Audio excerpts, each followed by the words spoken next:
The pluralistic city, deprivatized post-consumerist. Utopia. One would usually think of the term utopia when imagining the ideal city, but if we really look at the conditions surrounding the definition of the utopic city and compare it with the current society that we live in, we have to ask ourselves, is a place of perfect social and political order really the ideal city? In the modern day, we live in a pluralistic society of many ideals and values, and if we accept the liberal understanding of pluralism, that there can be many different liberalistic views, a city of perfect social order can never be or nor should it be aimed to be achieved. French art critic Nicolas Bourriaud coined the term relational aesthetics that allows one to measure art on the basis of interhuman relations which they represent, produce, or prompt. If this model of sociability could be used to measure the quality of architecture, the ideal city would be a space of constant interaction and dialogue, both conflict and harmony, between the people and spaces through the activities catered for, predominantly in public spaces. That is to say, the ideal city would be one that depicts directly the pluralistic system of society. What prevents the current model from reaching this ideal is the activities and practices which modern public spaces caters for are governed by a consumerist politics as hegemony that induces little to no public interaction. The reasons behind this badly designed model of a city is due to the fact that they aren't designed at all. They are just a mere consequence of market-driven growth. With the excessive consumerist culture driving the development of the urban landscape, from spaces that are perceived as public, only acting as a landscape for retail, or public art that nowadays blurs in the boundaries between itself and advertisement.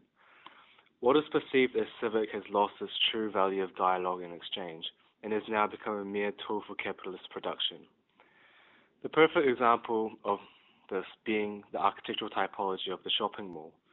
Malls, which are essentially privately owned and maintained, have become such a dominant player in the public sphere that a practice of material gain that requires no social interaction is a close second for the number one practice activity, which falls just short of watching television, advertisement.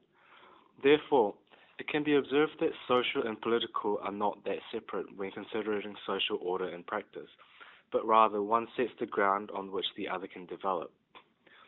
All these practices that are often mistaken as choice and having been self-grounded, Chantal Mouffe describes, are all just sedimented practices that lie within the confinements of political and institutions of consumerist hegemony.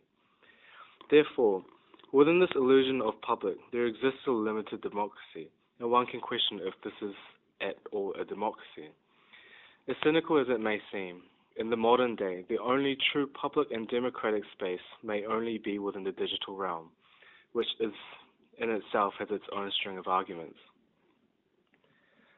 So the question is, can there be a model of a city built not upon the foundations of one dominant force such as consumerism, but driven from elements that understand the ideals and the pluralist conditions that exist today?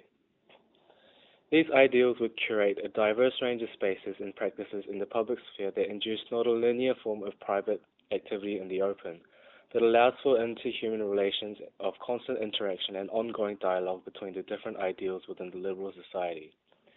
Dialogue conflict, which in turn would continually reshape the spaces in a state of constant flux. Hence, for this ideal city to exist, upon the necessities that allow a city to perform, such as mobility, connectivity, green space, environmental initiatives, etc., there must be a shift from the current model of public space to one developed upon the notion of the city prioritizing the value of interaction and exchange over private capital gain. The architecture of a city curated upon wealth in the form of interaction is yet unknown. It may be a completely new typology in the public space that is yet to be seen, replacing that of the dominant retail landscape, shopping malls. Or it may be multiple typologies in a state Jane Jacobs refers to as chaos. To a certain degree, we also have to acknowledge that architecture is not and never will be the absolute solution to solving such problems. But what architecture, along with the discourse of public art, can do is to act as an instigator and catalyst for change. If architecture is an envelope for programs, in this ideal city, it should aim to house programs of interaction induced locally through spectacle, dialogue, and even consumption. The private individuals' ideals should make its way to the public and make way to the cultural interaction, portraying directly the diversity that we live in.